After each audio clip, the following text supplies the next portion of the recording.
This is a Squiz podcast. We're your shortcut to being informed. The internet's great and it has democratised knowledge, but it's also democratised demagoguery, lies. Basic media literacy. I can't imagine having any child in a school today where that is not a foundational skill along with numeracy and literacy. This is why journalism is so important. Professional journalism, public interest journalism is a bedrock of successful democracies. It says to people who would come and live here, do business here, that we don't view our kids as being money-making decimal points on a balance sheet of a big tech company. Welcome to The Big Threat, a podcast about the global information wars and how mis- and disinformation are eroding the democracies we live in. I'm Bryce Corbett. In this podcast series, join me on a trip around the world to meet the experts taking up the fight against fake news in what has become a race against time. Journalists, academics, government officials and educators, all working their corners of the globe to foster the critical thinking skills that will enable their populations to separate online fact from fiction, one of the defining challenges of the digital age. In this seventh and final episode, I return to Australia and take stock of the situation at home.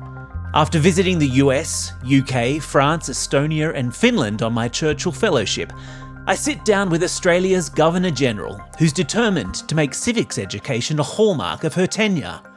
With former South Australian Premier Weatherill, who's hell-bent on defending our democracy, and with former Labor leader Bill Shorten, whose new job gives him unrivalled insight into just how threatened Australia is by the rise of mis- and disinformation. This is The Big Threat.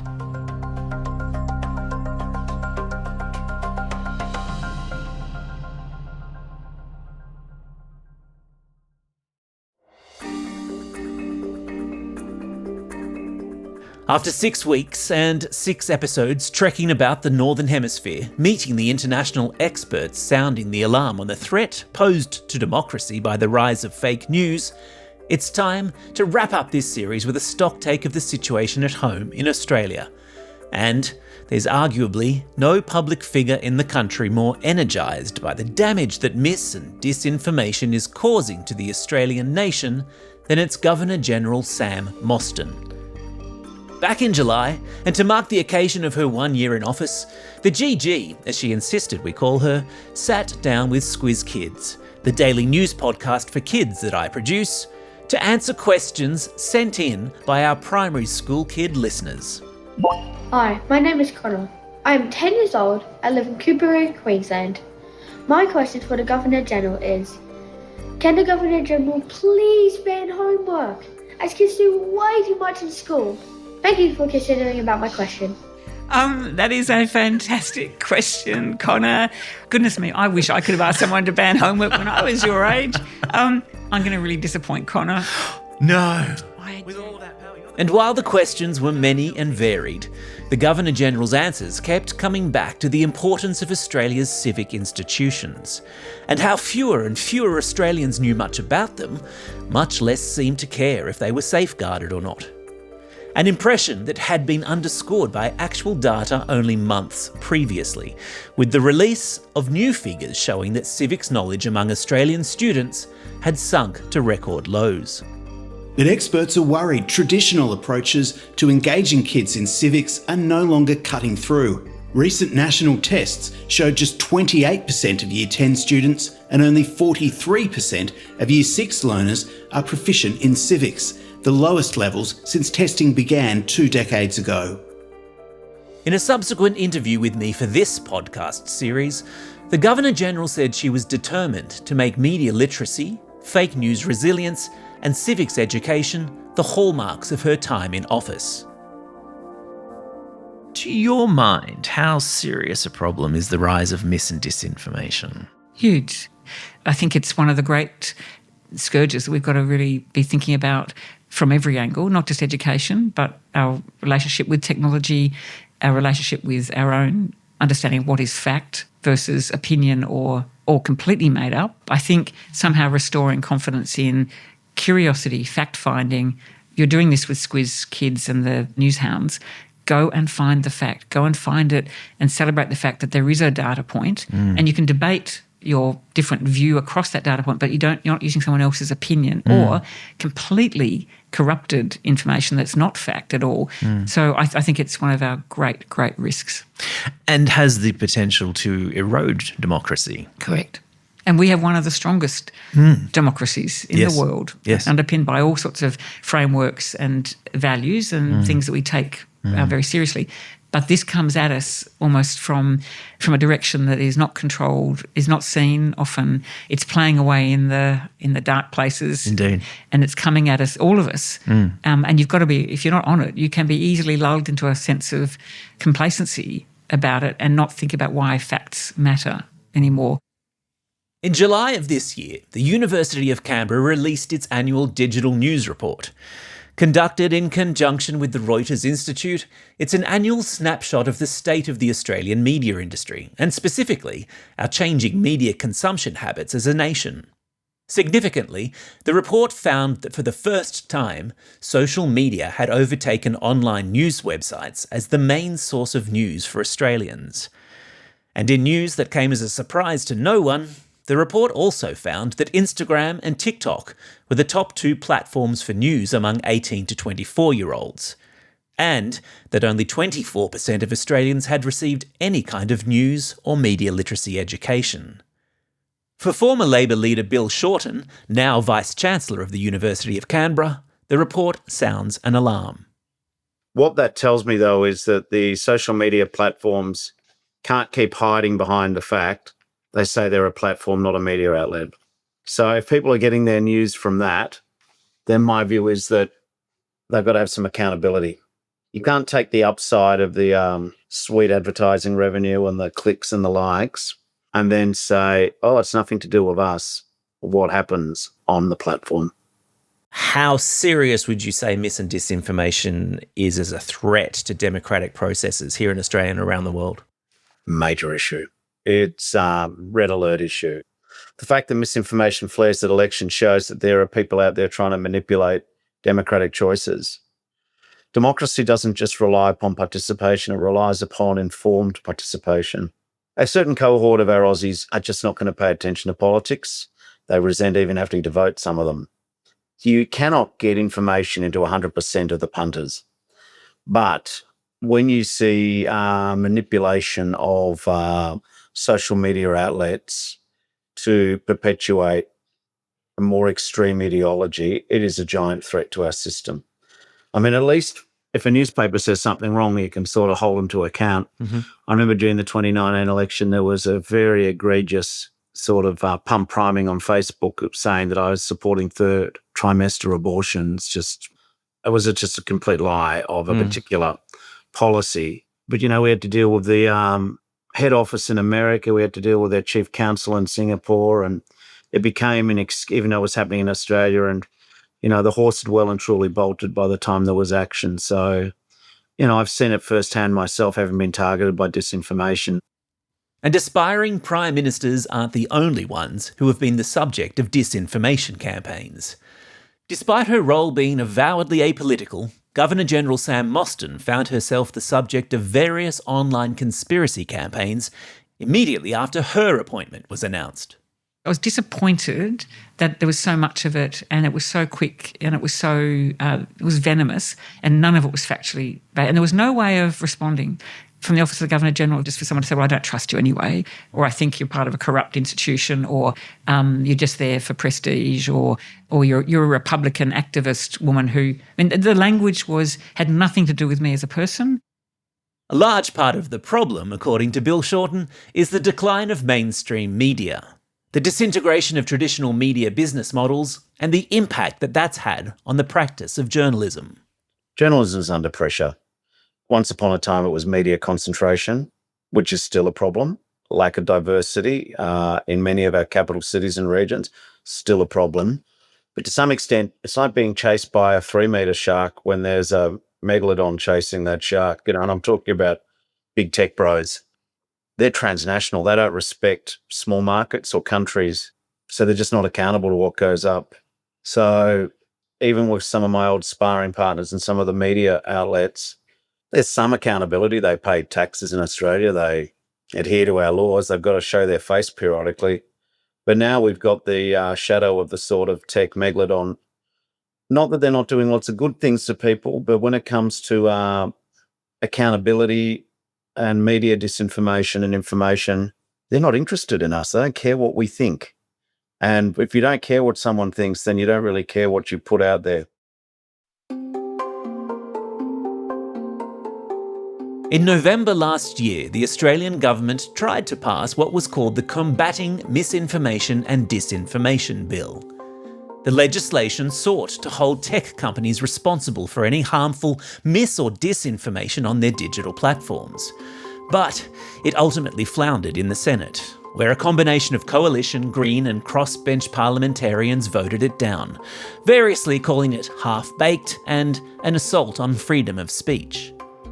Bill Shorten's ally in the fight against disinformation is Dr. Sora, Professor of Communication at the University of Canberra and one of Australia's foremost authorities on news and media literacy. She says the failure of the bill has only created the perfect conditions for further confusion of the Australian population. Platforms like Meta are now withdrawing from fact-checking. We don't have any government regulation, and we failed to enact the misinformation bill. So we are at risk of misinformation flourishing on these social media platforms without any safety guardrails. And more importantly, Australians lack the confidence in their own ability to navigate these platforms. And as for traditional or so-called mainstream media, it finds itself in a bind, according to Professor Park. And here's the dilemma. Social media is destroying the trust that was once their stock in trade, even as they've allowed themselves to become dependent on social media to reach an audience. And we know from our digital news report that those who mainly rely on social media to get news have a much lower trust in news. So a big problem for news organizations is that they're trying to reach their audiences through social media platforms, and yet that will cause audiences to trust them less. And they're also at the mercy of, the algorithms of social media platforms, so they might not be able to reach the right audience anyway. So it is a real dilemma for news brands because they're trying hard to establish a direct relationship with audiences to build trust, but they also must make sure they reach their audience on social media platforms where there is very low trust. And for the society in general, this poses a big risk because people who are, not trusting of news might turn away from it and not engage in civic activities or, activities related to democracy. So it does pose a big risk to society. One person for whom the future of Australia's democracy has become something of an obsession is former South Australian Premier Weatherill. As the Executive Director of Democracy at McKinnon, a Melbourne-based not-for-profit whose mission, as per its website, is to empower better governments for a stronger Australia, Jay says protecting democracy starts with fostering a population of critical thinkers. Absolutely. I mean, you can't grapple with the big issues facing our country without a reliable set of information to be able to form sensible judgments about those things. So, evidence is important. Facts are important. People need to be able to reliably gain access, and they also need forums where they can rely upon the debate being curated in a fashion which is fair and impartial. And this is why journalism is so important. Professional journalism, public interest journalism is a bedrock of successful democracies. And I think that's what some of these other developments are threatening. Mainstream media is in relative retreat. And with that has led to the reduction in resources to quality journalism. And when that suffers, I think our democracy suffers. The future of Australia's democracy is something that keeps Governor-General Sam Mostyn awake at night too. And the problem, she says, is not just mis- and disinformation being spread by people out for commercial gain or to damage the reputation of someone or something. It's the coordinated efforts by state actors, whose end goal is to undermine faith in our democratic institutions. It's a very clever and true way of disrupting countries' economies, democracies, that if you can do that successfully and infiltrate, and if you can build enough people who don't trust the system or the democratic principles under which they live, then you suddenly find people who are starting from a frame that is anti-everything, anti the establishment, anti the system. And then you're in a conversation or a process, if it takes hold, that these institutions then are no longer holding that incredible continuity, that sense of safety and security.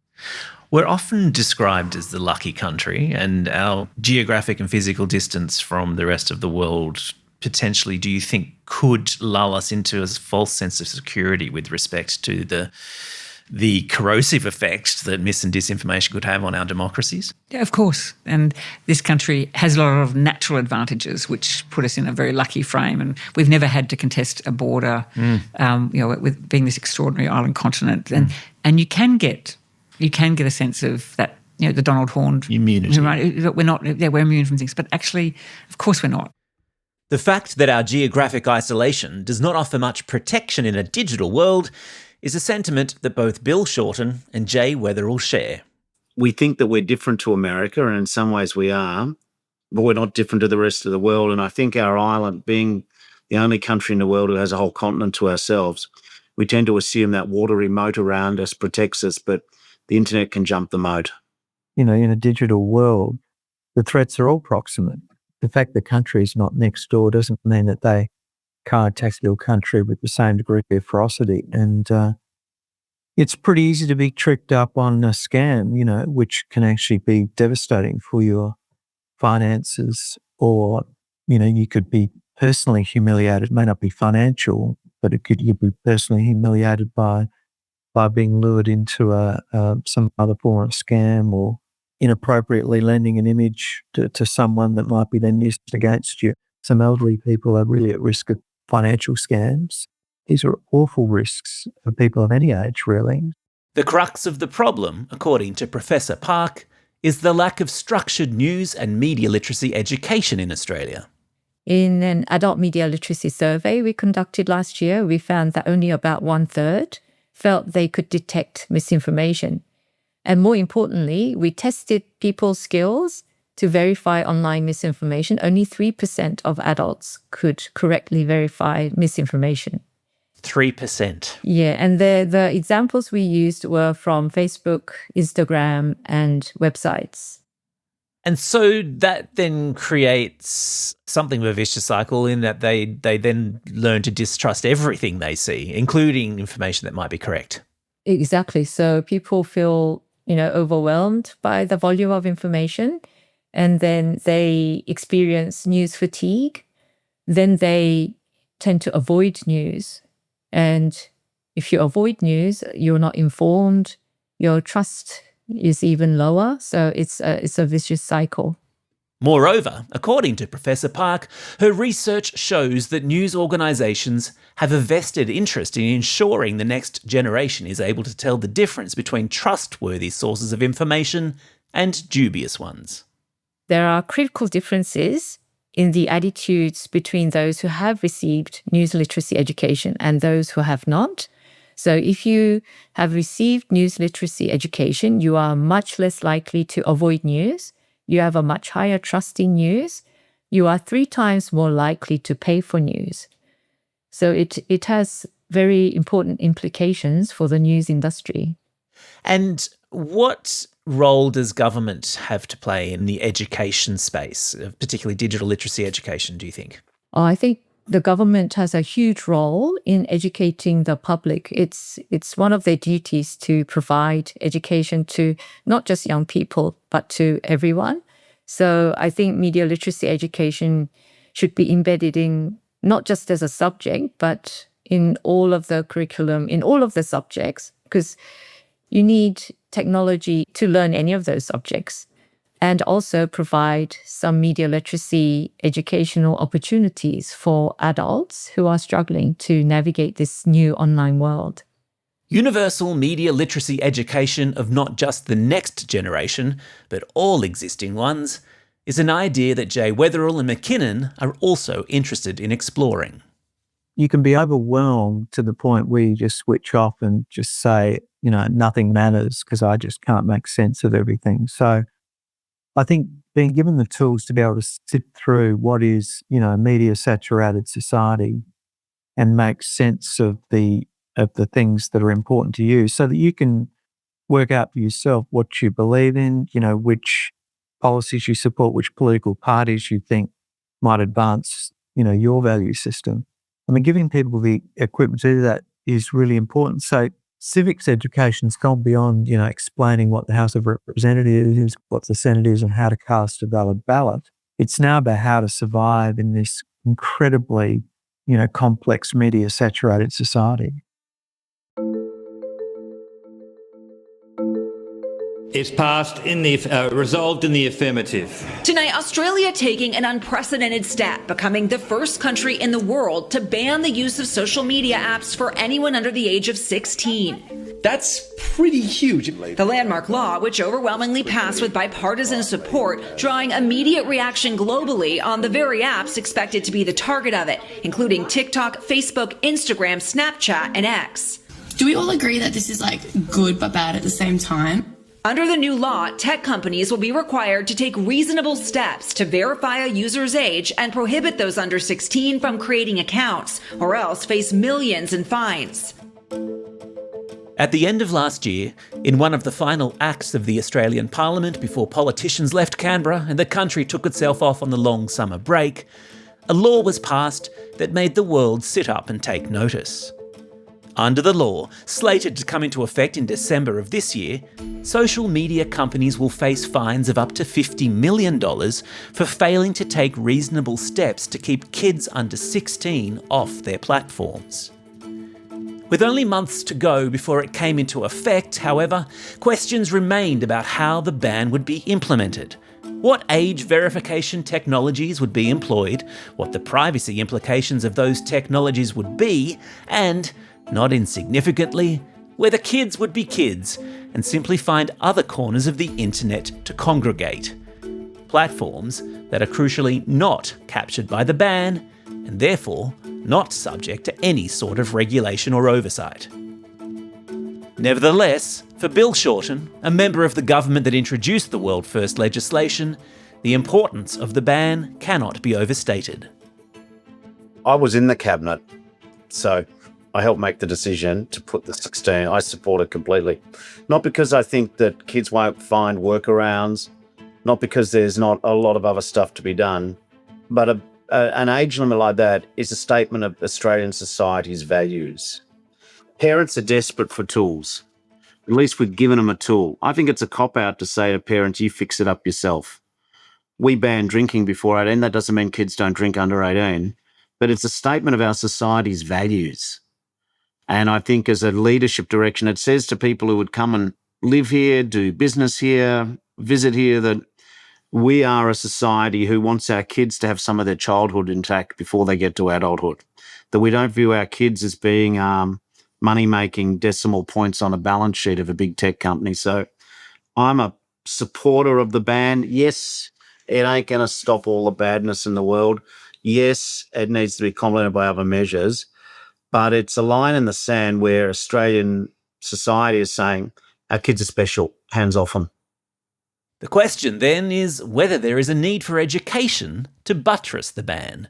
Whether, as a nation, and irrespective of the ban, we need to be educating our kids from an early age on the importance of separating online fact from fiction, to think critically about the flood of content to which they're exposed on a daily basis, and whether that media literacy education should be happening in our schools and being taught with the same emphasis that other literacies receive.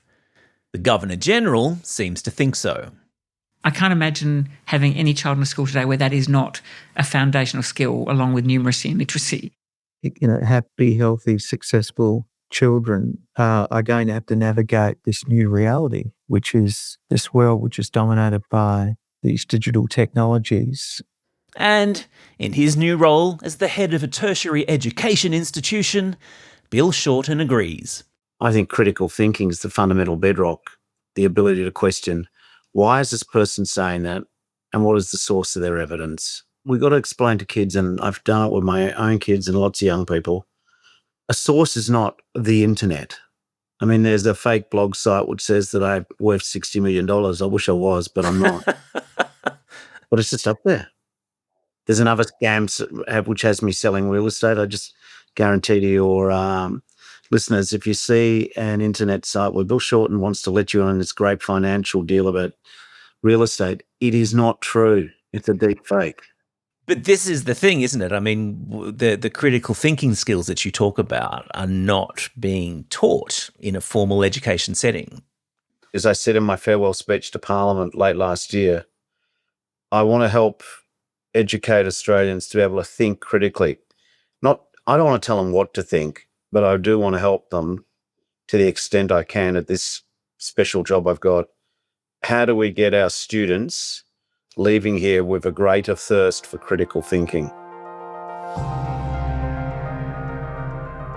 When I set out on my Churchill Fellowship travels at the start of 2025, it was with the intent of meeting international media literacy advocates to see how, and with what urgency, other countries were tackling the issue of mis- and disinformation, and what steps they were taking to educate the next generation.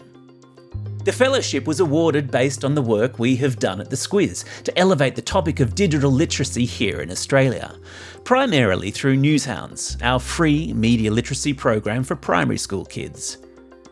Since it was launched 2 years ago, more than 4,500 primary school teachers have signed up to do Newshounds with their students, inviting Squizzy the Newshound into their classrooms to teach their kids to stop, think, and check before believing everything they see online. It's a measure of how seriously the topic of media literacy is being treated at the coalface, where teachers are reminded daily at the extent to which kids are online and how wide-ranging and occasionally troubling have become their internet surfing habits. It's also a measure of how much our messaging has resonated, namely, the importance of educating kids before they get a smartphone in their hands. That in the same way we don't send our kids to the beach without first teaching them how to swim, we ought not be letting them loose on the internet without first teaching them how to think critically about the content they will encounter there. It's a message that has found support in the form of ACARA, Australia's National Curriculum Authority, which in May of this year updated the school's curriculum to mandate the teaching of media literacy, and recommended Newshounds as a resource teachers might consider using. All of which is good news for the likes of McKinnon's Jay Weatherill. Oh, it's fantastic. And congratulations to organisations like yours and others that have advocated for that. That's just such an important step forward, and it's wonderful to see digital literacy programs like Newshounds being endorsed by that process. Yeah, it's an exciting time with a lot of really positive things happening, but it's really urgent. And a welcome development too for Bill Shorten. That was a win for the good guys, that development. We teach people to drive and we teach them how to use all the functions of a car. News and information and the way we consume it is more than just listening. It's having the skills to interpret the data as it's coming into you. The internet's great and it has democratised knowledge, but it's also democratised demagoguery, lies. And so, while the impact of mis- and disinformation on our democracies grows by the day, there is still hope. Not least, according to our Governor-General, thanks to the indefinable essence of what it means to be Australian. Something she says she sees every time she goes out into the community.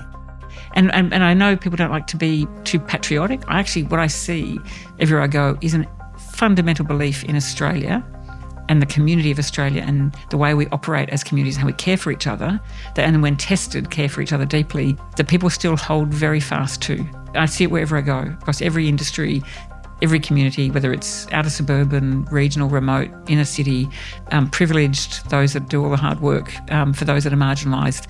There is something still very inherent in our character that's thoroughly decent.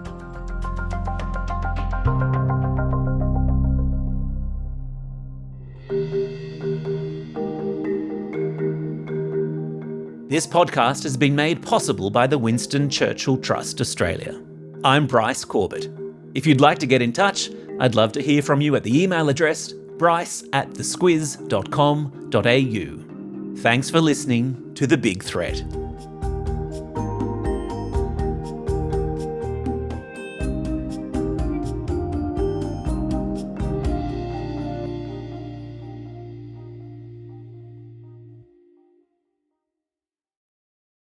I understand and consent to the Churchill Trust publishing this report in any form. I indemnify the Churchill Trust against any loss, costs, or damages it may suffer arising from any claim or proceeding made against the Trust relating to the publication of any report submitted to and published by the Trust. I also warrant that my final report is original and does not infringe the copyright of any person, contain anything which is defamatory, breach any privacy law or obligation, breach confidentiality, or pass off or contravene any other private right or law.